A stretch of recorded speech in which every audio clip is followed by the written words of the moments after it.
आइए हम लोग अपनी इबादत जारी रखें, परमेश्वर के सन्मुख बने रहें, परमेश्वर के नाम को महिमा देते रहें, क्योंकि बहुत ही स्तुति और प्रशंसा के योग्य हैं। परमेश्वर का वचन कहता है, मैं करुणा और न्याय के विषय में गाऊंगा। यहोवा, मैं तेरा ही भजन गाऊंगा। मैं बुद्धिमानी से खरे मार्ग पर चलूंगा। मैं अपने घर में मन की खराई के साथ चलूंगा। मैं किसी ओछे काम पर चित्त न लगाऊंगा। मैं कुमार्ग पर चलने वालों के काम से घिन रखता हूं और ऐसे काम में ना लगूंगा। टेढ़ा स्वभाव मुझसे दूर रहेगा। मैं बुराई को जानूंगा भी नहीं। जो छिपकर अपने पड़ोसी की चुगली खाए, उसका मैं सत्यानाश करूंगा। जिसकी आंखें घमंड से चढ़ी हों, जिसका मन घमंडी है, उसकी मैं ना सहूंगा।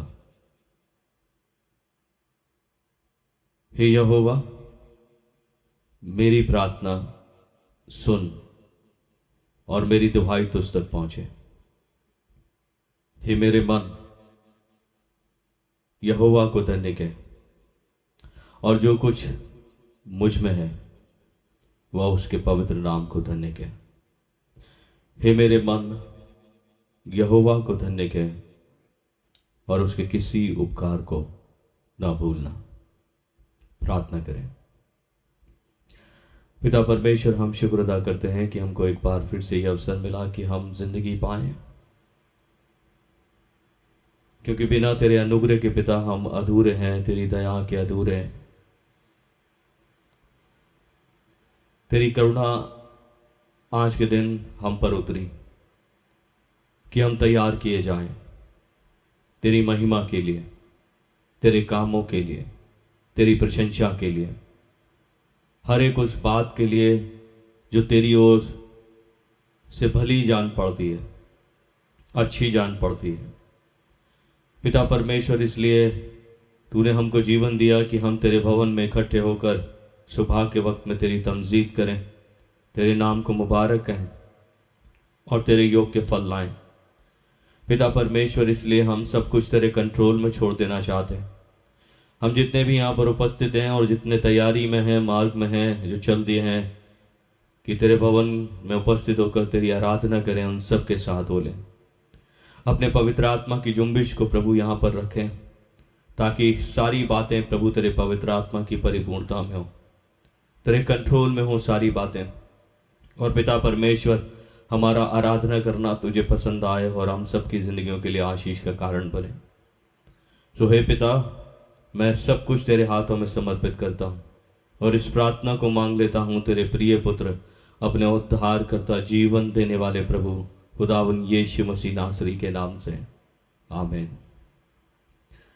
आइए हम सब अपने स्थानों पर खड़े होकर प्रभु की तमजीद करें। गीत गाएंगे, गीत की किताब में से गीत नंबर 600, गीत नंबर 600। प्रभु तोरे मंदिर में पूजन करूं मैं।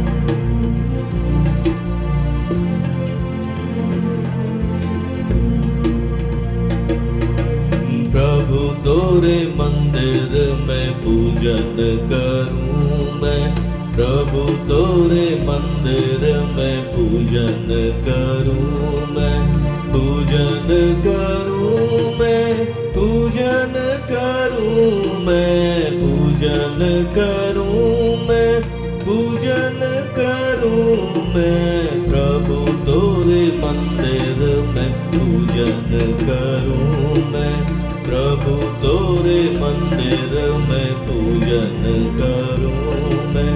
शुद्धता के जल से मैं अपने को धोऊं, शुद्ध ताके जल से मैं अपने को धोऊं, शोधन करूं मैं निर्मल हूँ, शोधन करूं मैं निर्मल हूँ। स्वामी तोरी वेदिका प्रदक्षिण करूं मैं, प्रभु तोरे मंदिर में पूजन करूं मैं, प्रभु तोरे मंदिर में करूं मैं, पूजन करूं मैं, पूजन करूं मैं, पूजन करूं मैं, पूजन करूं मैं, प्रभु तोरे मंदिर में पूजन करूं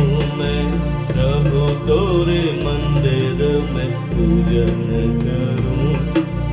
मन और हृदय को अपने में जांचूं, मन और हृदय को अपने में जांचूं, निज अभिलाषा साधन टालूं, निज अभिलाषा साधन टालूं।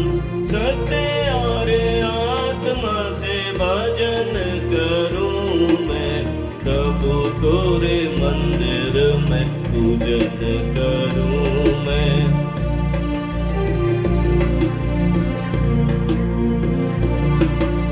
पूजन करूं मैं, पूजन करूं मैं, पूजन करूं मैं, पूजन करूं मैं, प्रभु तोरे मंदिर में पूजन करूं मैं, प्रभु तोरे मंदिर में पूजन करूं। जब तोरे मुख को सन्मुख देखूं, जब तोरे मुख को सन्मुख देखूं, करूं मैं प्रशंसा शुभ राग गाऊं, करूं मैं प्रशंसा शुभ राग गाऊं। तोरे शुद्ध चरणों में शीश नवाऊं मैं, प्रभु तोरे मंदिर में पूजन करूं मैं, प्रभु तोरे मंदिर में पूजन करूं मैं, पूजन करूं मैं, पूजन करूं मैं, पूजन करूं मैं, प्रभु तोरे मंदिर में पूजन करूं मैं, प्रभु तोरे मंदिर में पूजन करूं मैं। हम सब अपने स्थान पर खड़े रहें और अपने ईमान को मजबूत करें और रसूलों के द्वारा ठहराए गए अकीदे को एक साथ दोहराएंगे। मैं एतिकाद रखता हूँ खुदा कादर मुतलक बाप पर, जिसने आसमान और ज़मीन को पैदा किया, और उसके इकलौते बेटे जो रूल कुदुस से मुजस्सिम होकर कुंवारी मरियम से पैदा हुआ, पैंतुस पिलातुस की हुकूमत में दुख उठाया, सलीब पर खींचा गया, मर गया, दफन हुआ और तीसरे दिन मुर्दों में से जी उठा, आसमान पर चढ़ गया, खुदा बाप कादर मुतलक के दाहिने हाथ बैठा है, जहाँ से वे जिंदों और मुर्दों का इंसाफ करने को है। मैं एतिकाद रखता हूँ रूल कुदुस पर, पाक कलीसिया पर, मुक़द्दसों की रिफ़ाक़त, गुनाहों की माफ़ी, जिस्म के जी उठने और हमेशा की ज़िंदगी पर। आमीन। जमात मेहरबानी से बैठ जाए।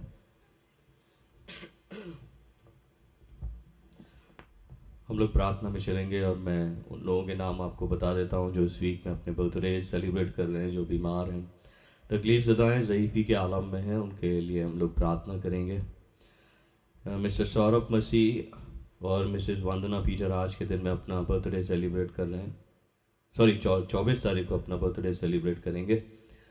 मिस्टर आशीष दीन 26 को, मिस्टर मनीष पॉल 26 को, मिसेस माला महाजन 27, mister Louis Robert 27।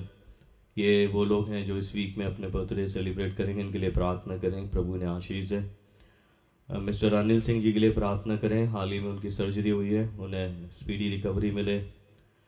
Mister Virendra Singh ji के लिए प्रार्थना करें, परमेश्वर उन्हें स्ट्रेंथ दे ताकि वो चंगाइयों में आगे बढ़ें। मिस्टर एस एडवर्ड्स के लिए प्रार्थना करें, उनको भी चंगाई मिले, परमेश्वर उन्हें भला चंगा करे। मिस्टर राजन डेविड दयाल जी के लिए भी प्रार्थना करें ताकि परमेश्वर उन्हें भी चंगाई बख्शे। बहन संजना के लिए प्रार्थना करें, डायलिसिस पेशेंट है और उनको परमेश्वर की चंगाइयों की ज़रूरत है। इन व्यक्तियों के लिए प्रार्थना करें। ऐसे बहुत सारे होंगे जिनके नाम आप लोग जानते हैं, आप अपने मन में उनके लिए प्रार्थना कर सकते हैं। मैं प्रार्थना के लिए आमंत्रित करूँगा मिस्टर प्रभात जेम्स को कि वो प्रार्थना में अगुवाई करें।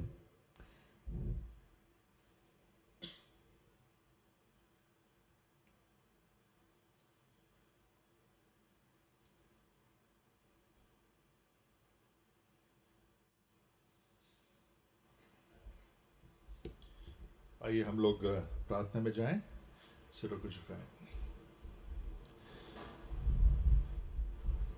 अनुग्रहकारी हमारे जीवित महान दयालु पिता परमेश्वर, राजाओं के राजा, प्रभुओं के प्रभु, इस समय बड़े आदर और दीनता के साथ हम आपके चरणों में आते हैं। परमेश्वर पिता, हम आपको धन्यवाद देना चाहते हैं कि आपने हमें यह अवसर दिया है कि आज के दिन हम मिलकर आपकी आराधना कर सकते हैं, आपकी बड़ाई, आपकी स्तुति कर सकते हैं। और जैसा हमने गाना भी गाया कि तेरे मंदिर में आके मैं पूजन करूं। प्यारे पिता परमेश्वर, हम सचमुच में धन्यवादी हैं कि आप हमारे वो परमेश्वर हैं जिसने सब कुछ बनाया है। आप जीवित हैं, आप सर्वशक्तिमान हैं, आप सब जगह मौजूद हैं और आपका नियंत्रण हर एक चीज़ पे है। इसके लिए हम आपको धन्यवाद देना चाहते हैं।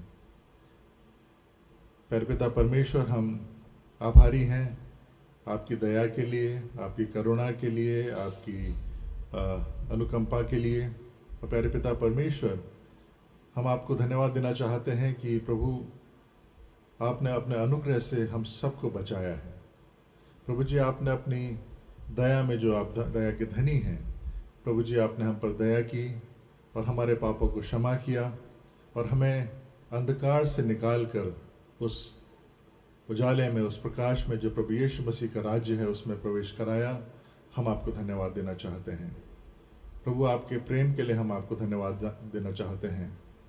प्यारे पिता परमेश्वर, इस समय में हम प्रभु धन्यवादी हैं कि प्रभु जी आपने हमारी कलीसिया में प्रभु जी बहुत आशीषें दी हैं। और साथ ही साथ प्रभु जी हम इस समय धन्यवाद देना चाहते हैं उन लोगों के लिए जिनके जन्मदिन इस समय बताए गए, जो इस हफ्ते में और आने वाले समय में मनाएंगे। प्यारे पिता परमेश्वर, जीवन देने वाले आप हैं और आपने प्रभु जी हम सबको संभाला है। इसके लिए हम आपको धन्यवाद देना चाहते हैं। प्यारे पिता परमेश्वर, कलीसिया के रूप में इस समय हम आपके चरणों में आते हैं और प्रभु हम प्रार्थना करना चाहते हैं उन सब के लिए जो इस समय बीमार हैं। ख़ासतौर से प्रभु जी जिनको फाइनेंसेस की ज़रूरत है, प्रभु जी प्रार्थना करना चाहते हैं कि उनकी फाइनेंसेस आ सकें।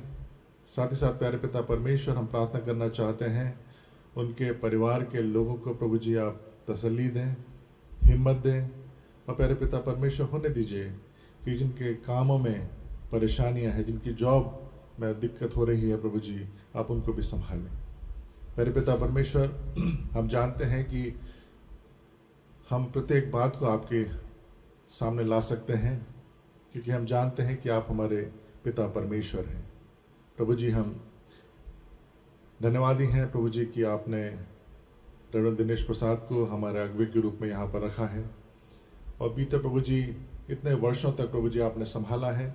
उनके परिवार को प्रभु जी आपने आशीष दी है।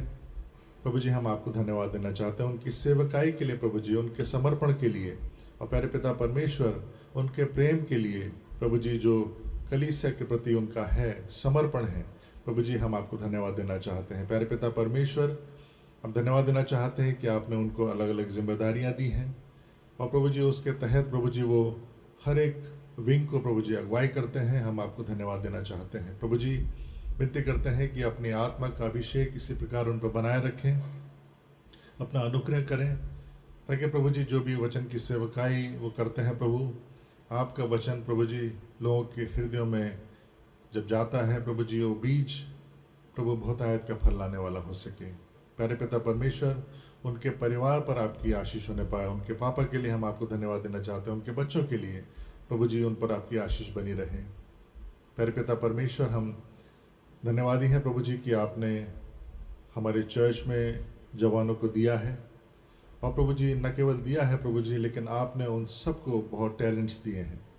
और प्यारे पिता परमेश्वर, बीते समय में, बीते हफ्ते में जो उनका प्रोग्राम रहा प्रभु जी, आपने हर एक बात में उनकी सहायता मदद की, और प्रभु जी उन्होंने सीखा है, आप में बढ़ना चाहते हैं। प्यारे पिता परमेश्वर, विनती करना चाहते हैं कि वो तमाम उस उलझाने वाले पापों से प्रभु जी वो दूर होकर प्रभु जी आपकी नज़दीकी में, आपके प्रेम में, आपके भय में प्रभु जी बढ़ते रहें, ताकि प्रभु जी आने वाले समय में प्रभु जी इस संसार में जो अंधकार में है वो एक लाइट एंड सॉल्ट की तरह बन सकें।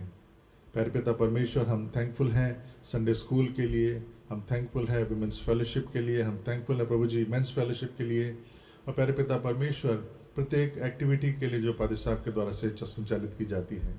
प्यारे पिता परमेश्वर, इस समय हम प्रार्थना करना चाहते हैं प्रभु, खासतौर से जो अलग अलग सेवकाई के लोग हमारे बीच में आकर प्रभु जी मिलते हैं, अपनी सेवकाई के विषय में बताते हैं, चाहे बाइबल सोसाइटी हो, चाहे TWR हो, चाहे और भी जो तमाम संस्थाएं हैं, IEM है। विनती करते हैं प्यारे पिता परमेश्वर, हर एक संस्थाओं पर आपकी आशीष होने पाए, और प्रभु जी आपकी सुरक्षा प्रभु जी उन पर बनी रहे।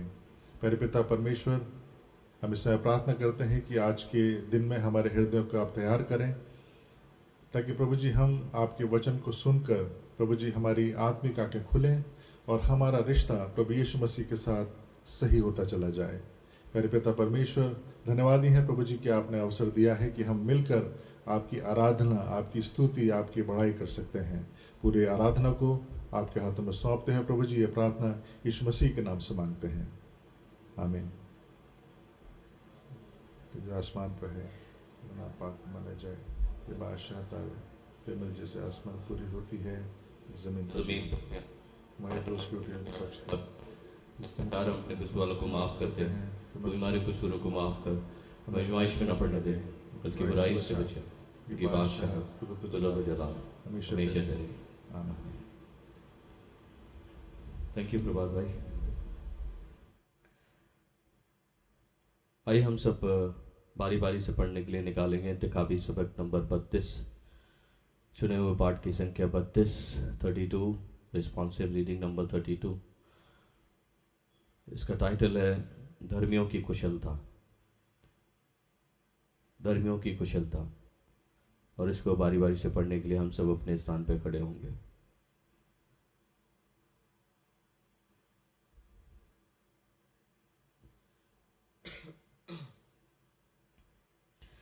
यहोवा का धन्यवाद करना भला है, परम प्रधान तेरे नाम का भजन गाना।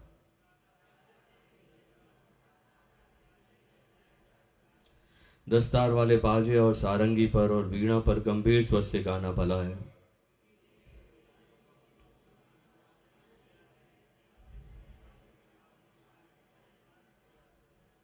हे यहोवा, तेरे काम क्या ही बड़े हैं, तेरी कल्पनाएं बहुत गंभीर हैं।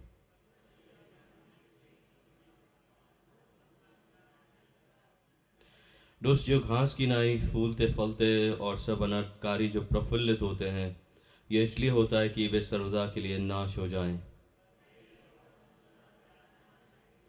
क्योंकि यह यहोवा तेरे शत्रु नाश होंगे, सब अनर्थकारी तितर बितर होंगे।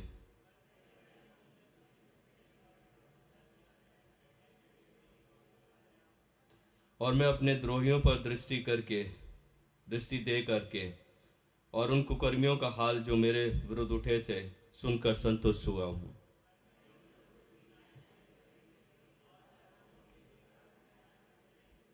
वे यहोवा के भवन में रोपे जाकर हमारे परमेश्वर के आंगनों में फूलेंगे फलेंगे।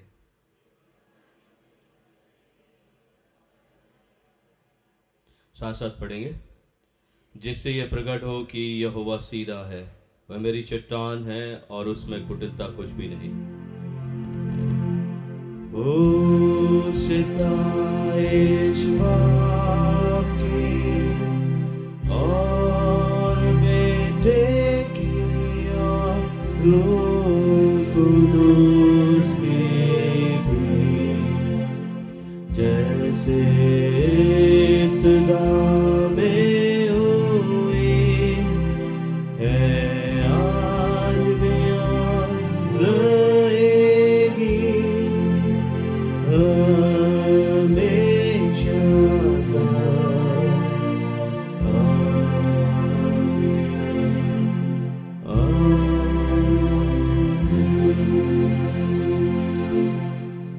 महज मेहरबानी से बैठ जाए।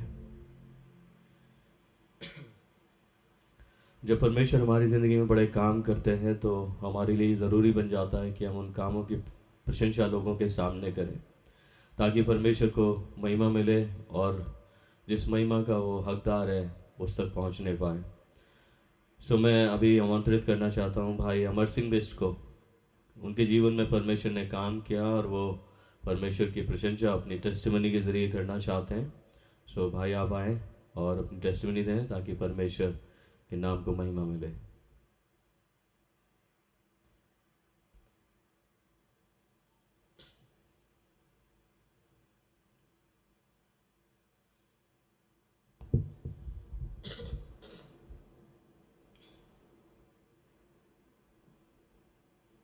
प्रभु की वचन में लिखा है, तेरा वचन सत्य है। और इसी वचन के कारण अगर आज मैं यहाँ पर खड़ा, मैं परमेश्वर का धन्यवाद करता हूँ। इसी वचन के द्वारा मैं आपके साथ अनंत जीवन में मैं भी भागी हुआ हूँ। इसी वचन के द्वारा पिछले कुछ महीनों में परमेश्वर ने मुझे शारीरिक मौत से बचाया है, इसी वचन के द्वारा। तो लिखा है तेरा वचन सत्य है। और वचन में लिखा है कुरिन्थियों में, मैंने विश्वास किया और मैं बोला। वचन में लिखा है मैंने विश्वास किया और मैंने बोला। तो आज अगर मैं यहाँ पर खड़ा हूँ, मैंने इस वचन पे विश्वास किया और मैं आपके सामने दो बातों पे 5 मिनट में जो मिले, मैं दो बात कैसे मैं अनंत जीवन जो शारीरिक जो आत्मिक मौत से बचा, और कैसे कुछ समय पहले परमेश्वर ने मुझे शारीरिक मौत से भी बचाया इसी वचन के द्वारा। लिखा है तुमने मुझे नहीं चुना, मैंने तुम्हें चुना है। मेरा नाम अमर सिंह बिस्ट है। 1993 में जब मैं ग्रेजुएशन फर्स्ट ईयर में था, उस दौरान जो है हमारे क्षेत्र में कुछ लोग आए और उन्होंने छोटा सा एक पढ़ना शुरू किया, जलन के मारे, चिढ़ के मारे, नफरत से। और पढ़ते पढ़ते एक जगह पूछा, लिखा परमेश्वर ने जगह से ऐसा प्रेम किया कि उसने अपना इकलौता पुत्र दे दिया ताकि जो कोई इस पर विश्वास करे नाश न अनंत जीवन पाए। मैं तो अभी तक यही सोचता था कि ये ईसाइयों का देवता है, ये विदेशियों का भगवान है। लिखा ताकि जो कोई इस पर विश्वास करे, इन्विटेशन फॉर एवरीवन, ताकि जो कोई इस पर विश्वास करे वो नाश ना हो, अनंत जीवन पाए। और एक हिंदू होने के नाते मोक्ष की प्राप्ति के लिए हम लोग बहुत कुछ करते हैं। मैंने बहुत ही सिंपल है, सिर्फ विश्वास करना और अनंत जीवन पाना है।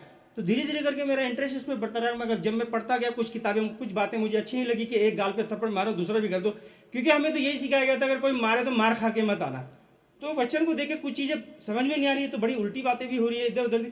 मगर धीरे धीरे करके वचन को पढ़ता रहा, विश्वास किया।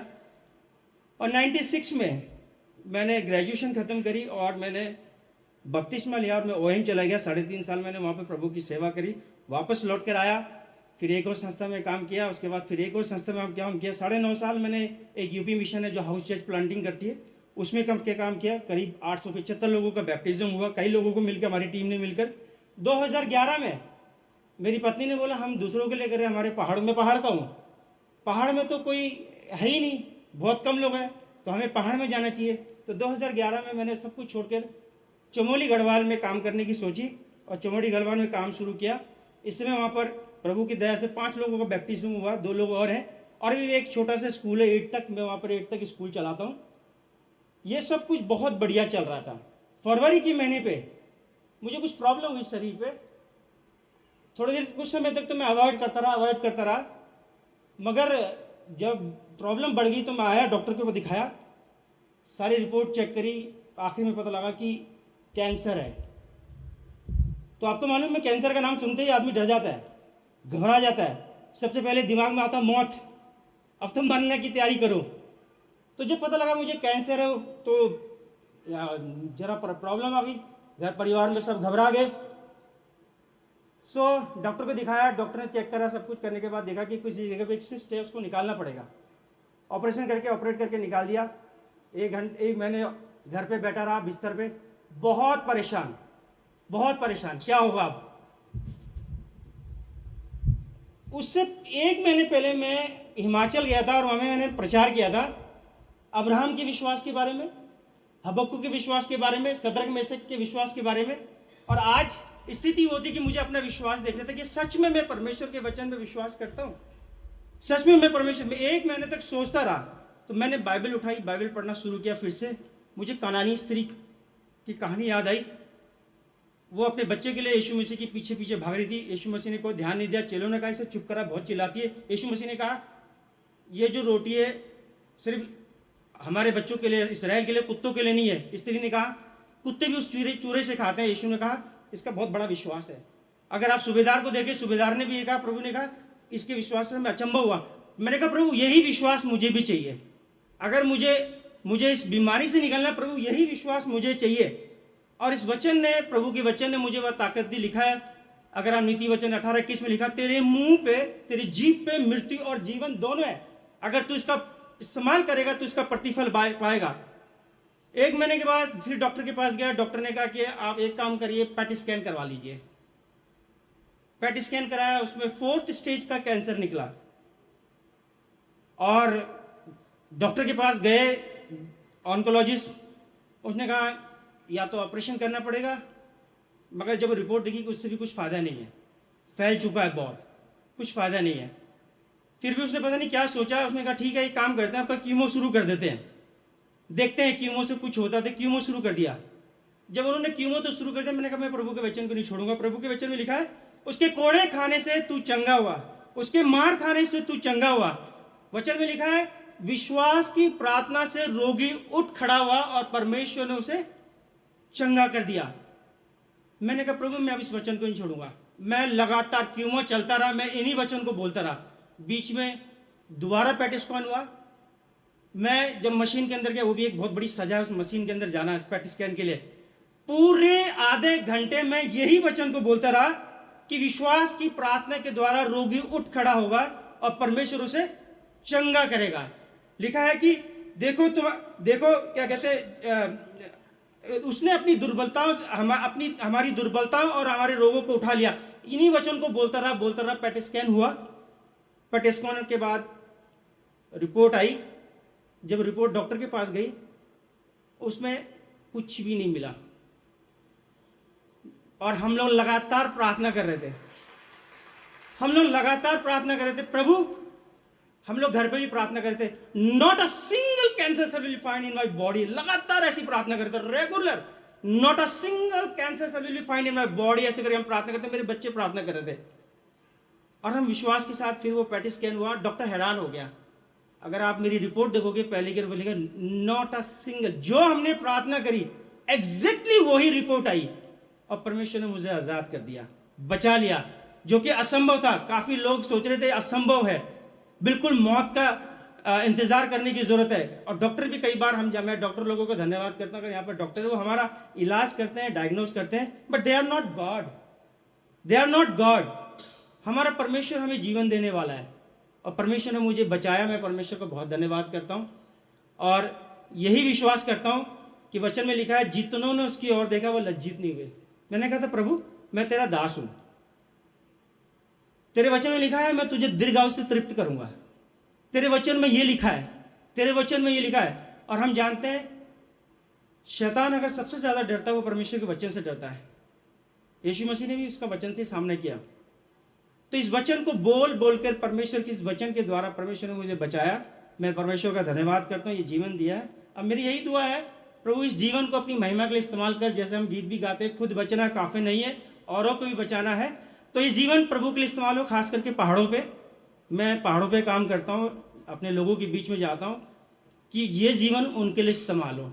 जिस तरह से मैं बच गया वो भी बच जाए, और जीवन का कोई उद्देश्य नहीं है। तो आप भी लगातार मेरे लिए प्रार्थना करते रहे, हमारे स्कूल के लिए प्रार्थना करते रहे, हमारी सेवा के लिए प्रार्थना करें कि प्रभु बहुत तायत से इस्तेमाल करे और बहुतों के लिए उद्धार के लिए मैं इस्तेमाल हो सकूं। परमेश्वर मुझे इस्तेमाल करे। प्रभु हम सबको आशीष दे। परमेश्वर का धन्यवाद और सुंदर गवाही के लिए। वास्तव में परमेश्वर भले हैं और उनकी करुणा सदा की है। जब हम तहे दिल से पुकारते हैं उन्हें, वो हमारी सुधि लेते हैं, हमारी हड्डी हड्डी की रक्षा करते हैं, हमारे बीच से रोग दूर कर दे। ऐसा कोई रोग नहीं जो परमेश्वर चंगा ना कर सके, क्योंकि परमेश्वर का कलाम कहता है, दाऊद ने अपने भजन में कहा, वही तो है जो सारे, बोलिए आगे, रोगों से चंगा करता है। सारे, उसमें ऐसा नहीं लिखा कि ये रोग चंगा नहीं होगा, सारे रोगों से चंगा करता है। तो ये परमेश्वर की सामर्थ है। और परमेश्वर के साथ साथ तमाम वो लोग जो परमेश्वर ने यहाँ पर रखे हैं डॉक्टर्स के रूप में, उनके द्वारा भी परमेश्वर काम करते हैं। सो भाई अमर को परमेश्वर बहुत बहुत आशीष दे, दीर्घायु से तृप्त करें भाई अमर, और आप ऐसे ही प्रभु के काम को करते चले जाएं और महिमा करते चले जाएं। बस एक छोटी सी गुजारिश है, जब भी कोई परेशानी आए एक टेक्स्ट ज़रूर करें पासवानों को, कलीसिया को, ताकि हम सब आपके लिए मिलकर प्रार्थना करें। फैमिली प्रेयर ठीक है, लेकिन अगर आप किसी भी जगह तरीके की तकलीफ में, तो एक टेक्स्ट मैसेज जो है हमें प्रार्थना के लिए प्रेरित करता है।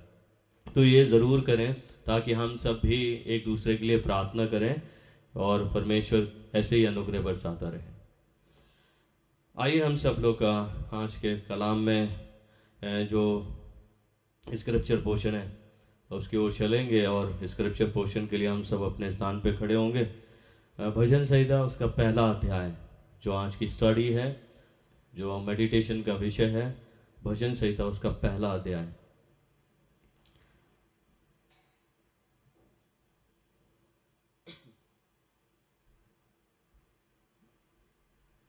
मैं रिक्वेस्ट करूंगा महिमा से इस वचन को पढ़ने में मदद करें।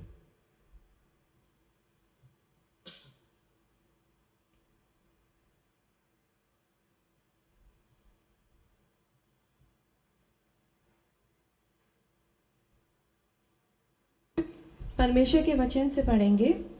क्या ही धन्य है वह पुरुष जो दुष्टों की युक्ति पर नहीं चलता और न पापियों के मार्ग में खड़ा होता और न ठट्ठा करने वाले की मंडली में बैठता है, परंतु वह तो यहोवा की व्यवस्था से प्रसन्न रहता और उसकी व्यवस्था पर रात दिन ध्यान कर रहता है। वह उस वृक्ष के समान है जो बहती नालियों के किनारे लगाया गया है और अपनी ऋतुओं में फलता है और जिसके पत्ते कभी मुरझाते नहीं। इसलिए जो कुछ वह पुरुष करे वह सफल होता है। दुष्ट लोग ऐसे नहीं होते, वे उस भूसी के समान होते हैं जो पवन से उड़ाई जाती है। इस कारण दुष्ट लोग अदालत में स्थिर न रह सकेंगे और न पापी धर्मी की मंडली में ठहरेंगे, क्योंकि यहोवा धर्मियों का मार्ग जानता है, परंतु दुष्टों का मार्ग नष्ट हो जाएगा। Praise God from whom all blessings flow. Praise Him all creatures here below. Praise Him above in heavenly host. Praise Father, Son, and Holy Ghost. Amen. जमात मेहरबानी से बैठ जाए। ये वक्त होगा कि हम चर्च अनाउंसमेंट को सुनेंगे, और चर्च अनाउंसमेंट जिस तरीके से है, हमारे रविवार की आराधना का समय सुबह 9 बजे का है और संडे स्कूल का समय भी सुबह 9 बजे का है। लास्ट संडे आप लोगों ने जो हदिया दिया उसका अमाउंट है ₹52,058, 52,058 रुपये। इस सुबह के वक्त में प्रभु के लोगों ने शुक्रगुजारियों को अपने सामने रखा है। ये शुक्रगुजारी परिवार की ओर से रखी गई है। इस शुक्रगुजारी को हम परमेश्वर के सामने अर्पण करते हैं। प्रभु से प्रार्थना है कि प्रभु अपना अनुग्रह करें। एक और शुक्रगुजारी प्रभु के परिवार की ओर से रखी गई है। हम इस शुक्रगुजारी को भी परमेश्वर के सामने, परमेश्वर के भले कामों के लिए ये रखी गई है, और हम इस शुक्रगुजारी को भी परमेश्वर के सामने अर्पण करते हैं। प्रभु से प्रार्थना है कि प्रभु हमेशा इन परिवारों के साथ बना रहे और प्रभु ये लोग बढ़ते जाएं। जैसे कि मैंने अनाउंस किया था पिछले संडे भी, 2 संडे से मैं अनाउंस कर रहा हूँ, TWR बाइबल क्विज को ऑर्गेनाइज कर रहे हैं, और इसका तारीख है 15 सितंबर दोपहर 2:30 बजे से। और इसमें जो किताबें हैं वो पहला तिमुथी, दूसरा तिमुथियुस और तीतुस की किताब, तो पूरी ट्राई सीरीज़ है और इसको आप अध्ययन करें ताकि परमेश्वर का अनुग्रह इस क्विज के ज़रिए परमेश्वर को जानने के लिए उतरे, उसकी बातों को जानने के लिए उतरे। इसमें जो रजिस्ट्रेशन फ़ीस है वो मात्र 50 रुपये है और वो फॉर्म मेरे पास अवेलेबल है। कुछ लोगों ने अपने नाम रजिस्टर कराए हैं, तो इसमें 2-3 चीज़ों की ज़रूरत है। आपके मोबाइल नंबर की, आपकी एज की ज़रूरत है, तो मेहरबानी से जिन्होंने नाम रजिस्टर कराए हैं अपना एज और अपना मोबाइल नंबर ज़रूर ऐड कराएं इसमें। और मैं उन लोगों को इनक्रेज करूँगा जो और पार्टिसिपेट करना चाहते हैं इस क्विज़ में, ताकि एक अच्छी स्टडी हो सके, क्योंकि जब जब हम परमेश्वर के वचनों को पढ़ते हैं तो हम इक्विप्ड होते हैं और हमें परमेश्वर की शिक्षा मिलती है। तो इसलिए मेरा ये इनक्रेजमेंट है कि आप सभी लोग, ना सिर्फ वो लोग जो पार्टिसिपेट कर रहे हैं, वरन आप ये पूरी टी सीरीज़ को जो है अपनी रीडिंग का हिस्सा बना सकते हैं। तो पहला तिमुथी, दूसरा तिमुथी एंड तीतुस या टाइटस की किताब को आप लोग पढ़ें।